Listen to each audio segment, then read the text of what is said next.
Well, it's my pleasure to have you here at the Center for the History of Women Philosophers and Scientists. Ingrid, can you tell us a bit about this woman phenomenologist that you spoke about yesterday? This name, Else Voigtländer, is not very well known. So can you tell us a bit about her life and sort of her position maybe within this Munich circle of phenomenologists? Mm-hmm. So Else Voigtländer, she was born close to Leipzig, and she went there to a women's school, and then she moved to Munich, as you said, to work in this this phenomenological circle around Fender and Lips. And she's the first woman in writing and in obtaining a PhD under the auspices of Fender and Lips. Yes, so we talked about this yesterday, and you confirm my supposition that she's the first one. And her PhD is about vom Selbstgefühl, that's the title, and it's difficult to translate this term into English, but we could say now about emotions and how emotions are so important to determine our way to relate to the world and to ourselves and others. And after this PhD, she was involved with the psychoanalytical movement, but only very shortly, just half a year or something like that, no more. Yes, then she abandons the psychoanalytical group in Berlin, and she was involved with the phenomenological movement, publishing papers in Festschriften and in journals. And yes, after 5-6 years, then we lost a bit information about her life. We do not really know what she was doing, but she was in contact with other members of the school, and she was publishing things more or less related to these topics of emotions and character. But we don't have so much information about her after the 20s and 30s. Yeah. I think you mentioned here she's interesting because she published a number of works, and she was very much engaged with these other phenomenologists. She attended the classes of very well-known figures, and she had correspondence with other people in the Munich group. But she's kind of a figure that not many people in the past 50 years have heard about at all. So how did you end up coming across her work? Yes, I did my PhD on emotions in the early phenomenology. So just reading texts about emotions written in that time, I realized that there is this book written by this woman and nobody talks about her.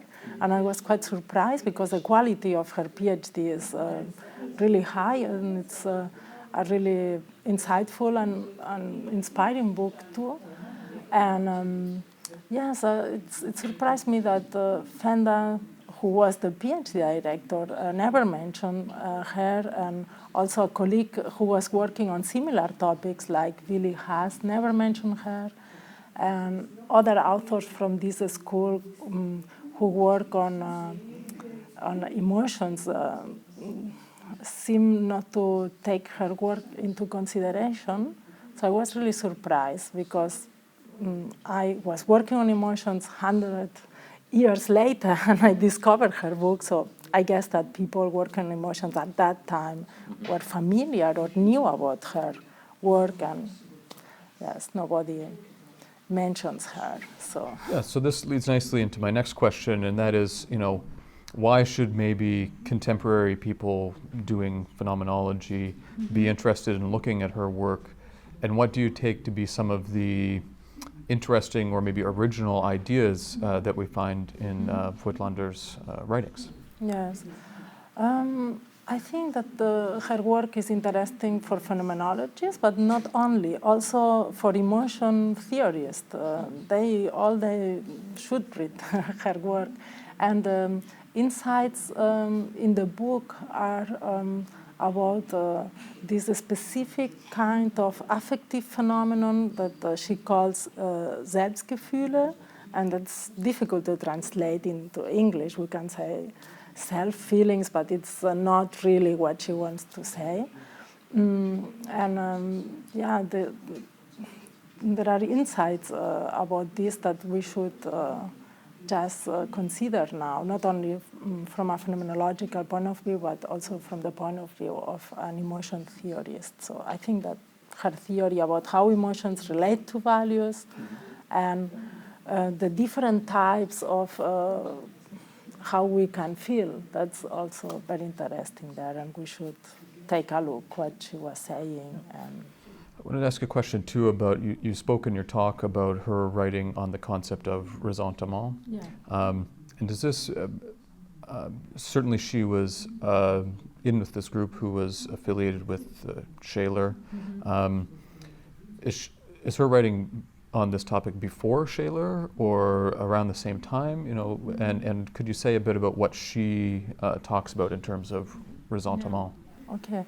Yeah, no, she wrote about ressentiment before Scheler, because Scheler published that 1912, and her book on Selbstgefühle, it's from 1909, published 1910, so it's some years earlier. And there are some similarities, and that's this approach to ressentiment as a phenomenon that has to do with our perception of values and how this perception of values make us feel inferior or feel bad because we cannot reach them, and then our strategy to feel better and to increase our Selbstgefühl, our feeling of the self, is to devaluate these values that we want to have but we cannot achieve. So there are some similarities. There are also differences, because she emphasized this concept of inferiority and of feeling inferior, and for Scheler is this concept of impotence so much more important. So the incapacity to achieve the values and how you feel, and for Voigtländer is this felt inferiority, what is much more important. There are more differences, but this would be one of them. Yeah. And I don't know if Scheler knew her work, but both were working on similar topics and not so far from each other. So very much related to this, then, she's talking about self-deception in a way before we have other sort of phenomenological accounts of this. Yes, you know. yes, this idea that ressentiment is a kind of self-deception. This is a very Nietzschean idea, but they develop both this. Yeah, great. Yeah. Well, thank you so much. Yeah, welcome. That's it. That's all. Okay, That's all that's you. required. Yeah, thanks. Yeah, great.